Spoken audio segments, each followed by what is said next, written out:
Cadet Villarin, sir. I'm the Cadet Sikarino, sir. I'm the Cadet Total. I'm the Cadet Wilson.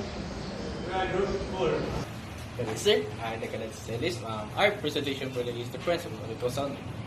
So, do you imagine being an officer on the bridge of a large vessel, navigating through the unfamiliar waters, but you cannot see what is beneath the ship? So, the ship, how would you know if the water is deep? So, this is where the echo sounder becomes very important. So, echo sounder works by sending a sound pulse from the transducer towards the seabed. When the sound reaches the bottom, it reflects back to the transducer as an echo. The equipment measures the time taking for the sound to travel down and return. This converts this into a depth reading. The main components are the transducer, transmitter, receiver, and display. However, the reading may not always be accurate. Errors can come from incorrect instrument settings, wrong scale or phase settings, false echoes, and shape conditions such as stream and hills. The position or separation of the transducer can also affect the reading. So now let's proceed to slide 2, the information generated by an echo sounder. An echo sounder provides important information such as the depth of water and under clearance or UKC. UKC is the distance between the ship's keel and the seabed. Maintaining sufficient UKC is important because it gives the vessel enough safety margin against the ground. To get reliable information, the officer must properly set, operate, and adjust the echo sounder and consider factors such as the ship draft and the transducer position. For example, if the echo sounder shows a depth of 10 meters and the ship draft is 7 meters, the approximate UKC is 3 meters, before considering other corrections such as tide, instrument, offset. So the conclusion, the echo sounder is not simply a device that shows depth. It is an important navigation aid that helps the bridge team understand the water beneath the ship and make safer navigation decisions. That's all. Thank you. Basic principles of marine echo sounding equipment. This slide explains that the echo sounder, which is an important navigation equipment used on ships. An echo sounder is a type of sonar which means sound navigation and ranging. Its main purpose is to measure the depth of the water beneath the ship. The equipment works by sending sound pulses from the ship down into the water. When the sound wave reaches the seabed, it bounces back, creating an echo. The echo measures the time it takes for the sound to travel down and return. The depth is then calculated using the time, interval, and the speed of sound in water. Generally, the longer it takes for the sound to return for the deep the water is. This slide discusses the basic principles of marine echo sounding and equipment. For an echo sounder is a type of sonar or sound navigation and ranging used to determine the depth of the water. It works by transmitting sound pulses from the ship toward the seabed. When the sound reaches the bottom, it reflects back to the equipment, and the echo sounder measures the time between sending the sound and receiving the return signal. Using the time and the return signal, using the time and the spin and sound in the water, the equipment can calculate the depth of the water. This is important because in the navigation, it helps the ship know how deep the water is and avoid shallow areas. And for the next page, for the chapter 6, this picture shows that basic process of echo sounding equipment which is used on ships to determine the depth of the water. First is the echo sounder, which sends a sound pulse or ping vertically downward from the bottom of the ship. The sound travels through the water until it reaches the seabed. When the sound wave reaches the seabed, it reflects back upward as an echo. The echo sounder then detects this returning sound. Then the important part is the equipment measures the time it takes for the sound to measure the time it takes for the travel down to the seabed and return to the ship. Since the speed of sound in the water is known, this travel time can be used to calculate the depth of the water. And that is all for my part, sir. Thank you. So, good evening, sir. For the first part of my report, I will explain how the depth is measured using an echo sounder. The echo sounder measured the time taking for the echo to return after the sound is sent towards the seabed. The known speed of the sound in the water is approximately 1,500 meters per second. Using this speed and the time measured, we can calculate the depth of the water. So, our formula is depth equals speed of sound times time divided by 2. So we divide by 2 because the sound travels from ship down to the seabed, then back to the ship up. For example, if you take 4 seconds to return, we multiply by 1,500 meters per second by 4 seconds and divide the answer by 2. This gives us a depth of 3,000 meters. Next is history of echo sounder. Let's talk about the history of echo sounder. After the Titanic disaster in 1912, a German physicist named Alexander Bem conducted a research to find a way to detect icebergs. So he discovered the technique echo sounding. However, it turned out to be inefficient for detecting iceberg. So, even so, it became a great tool for measuring the depth of the sea. So, as explained in this PPT, Alexander Bem had invention patented in 1913. So, last but not the least, let's discuss the basic principles of an echo sounder. An echo sounder transmits a short pulse of sound vibration from the bottom of the ship towards the seabed. When the sound waves reaches the seabed, they are reflected back to the ship. The time from the transmission of the sound until the reflected sound is received, then measured. So how can we measure? That's what I explained in the first PPT. The depth equals sound vibration times time divided by 2. So, in simple terms, the echo sounder sends sound down to the seabed and listens for the sound to come back. By measuring how long this takes, the ship can determine the depth of the water. So, they can determine the depth of the water between the bottom of the ship and the seabed. So, that concludes my report about the echo sounder. Thank you for listening, sir. So today I'll be talking about the basic principles of an echo sounder. Since the speed of the sound in water is about 1,500 meter in seconds, the depth of the seabed is calculated, which will be half of the distance traveled by the sound waves.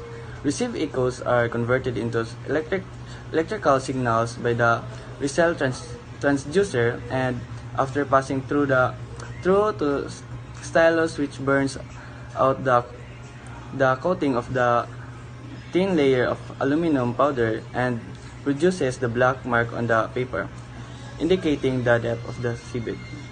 So the explanation is the ship sends a sound pulse downward through the water.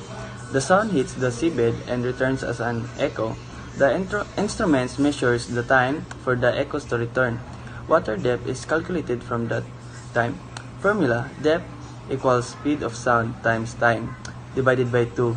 Speed of sound in seawater is 1,500 meters seconds divided by 2 because the sound travels down and back up. The short explanation is an echo sounder finds sea depth by timing the returning echo from the seabed. The second part of the basic principle of an echo sounder. A bathymetric navigation is defined as the art of establishing a geographical position on the open sea by use of geological features of the ocean floor. In the system, it consists of two basic components, the transducer and the recorder. The transducer that used on most ships is located at or near the keel. It contains both projector and transmission of a sound signal into the water and hydrophone for the reception of the returning echoes. The recorder is located usually in the chart room. The explanation of the bathymetric navigation is use the shape and features of the ocean floor to help determine a ship's position. An echo sounder has two main parts, transducer and recorder. The transducer is found near the bottom of the ship, sends sound into the water and receives the echo. The recorder usually is in the chart room, displays the depth and reading. In short, the ship sends sound downward, the echo returns from the seabed, and the recorder shows the water depth. Good day everyone. Today, we will discuss the basic principle and components of an echo sounder. The first one is the basic principle. The echo sounder transmits a sound pulse vertically into the water and computes the depth by measuring the time interval from transmission of the sound signal until the return of its echo from the bottom. Most newer models of echo sounders allow the operator to display the depths, those measured in feet, fathoms, or meters, using any one of several scales. So, an echo sounder is a navigation instrument used to measure the depth of water beneath the vessel. It works by sending a sound pulse vertically into the water. The sound takes down to the seabed and reflects back as an echo. The equipment measures the time it takes for the echo to return and uses this to calculate the water depth. The next is the main component. The main component of an echo sounders are transmitter, transducer, receiver, and display or recorder. The transmitter sends the signals, while transducer converts it into a sound pulse and sends it into the water. When the echo returns, the transducer receives it, and the receiver processes the signal. Finally, the display or recorder shows the depth in meters, feet, or fathoms. And that is the basic principle and operation of an echo sounder. Thank you. Good day. And now let us tackle about the main components of an echo sounder, equipment, and their function. So, in the main components, we have 6 of them. So first is the transmitter, the transducer, receiver, display or record, power, processor or control unit, and power supply. So first, the function of a transmitter. A transmitter sends a sound waves or generates electrical pulses into the water, and it receives the returning echo reflected from the seabed. A transmitter, it converts electrical pulses into sound waves and vice versa, mounted on the ship's hull, and also it shows or records the measured water depth. Next is the receiver. This detects or amplifies the weak echo returning from the seabed. Next is display or record. This shows or record the measured depth of the water.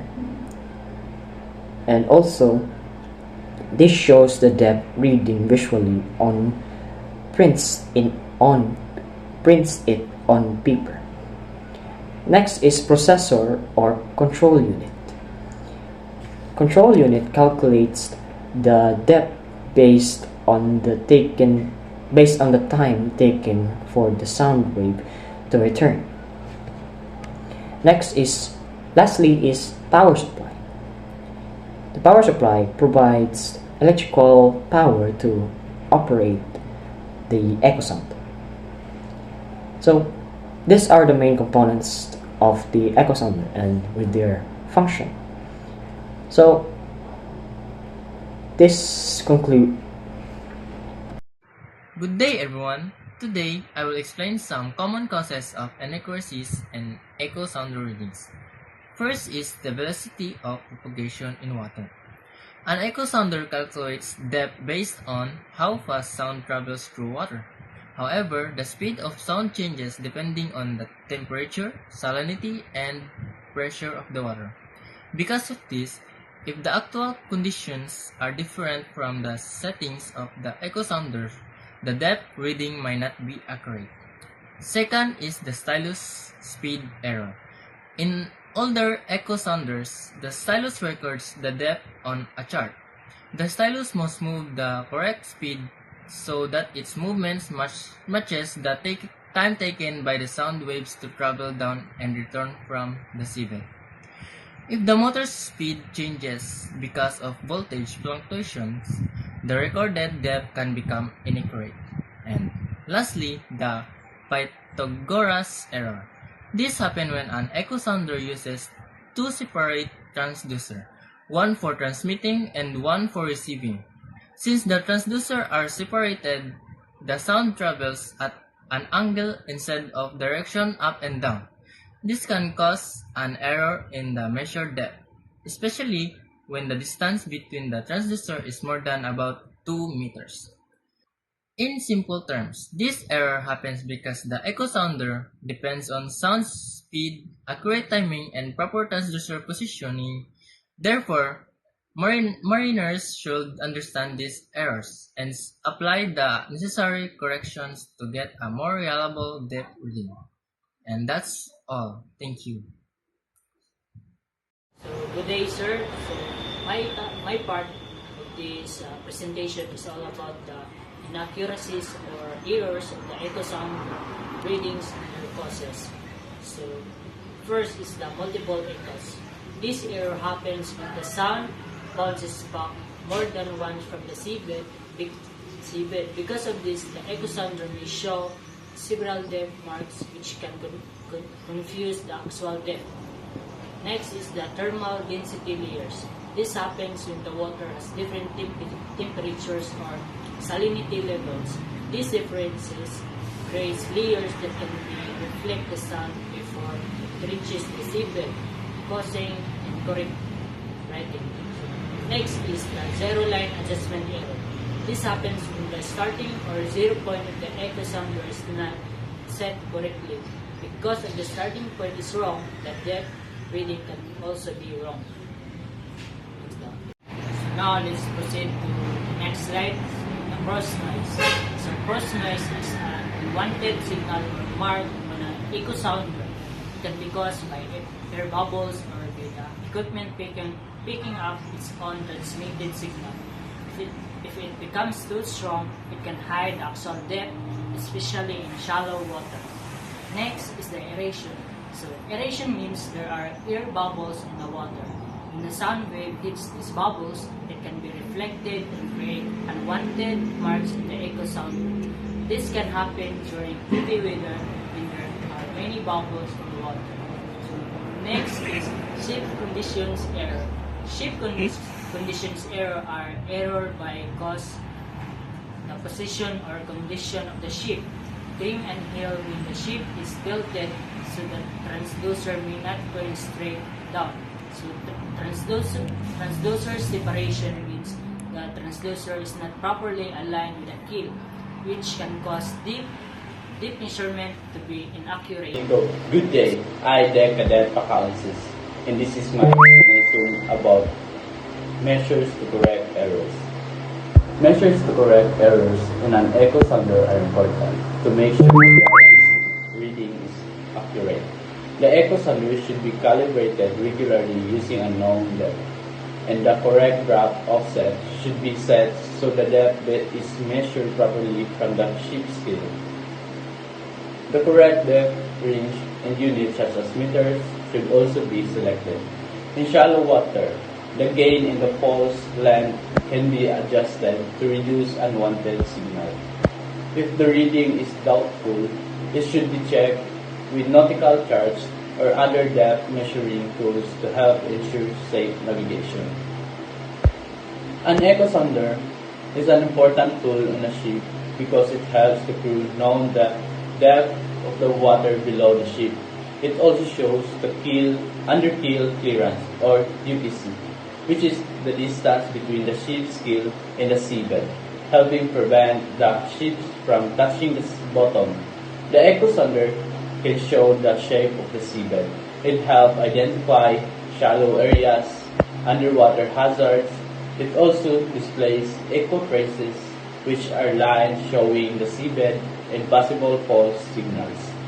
While event markers are used to record important navigation events such as passing a waypoint. That should be all.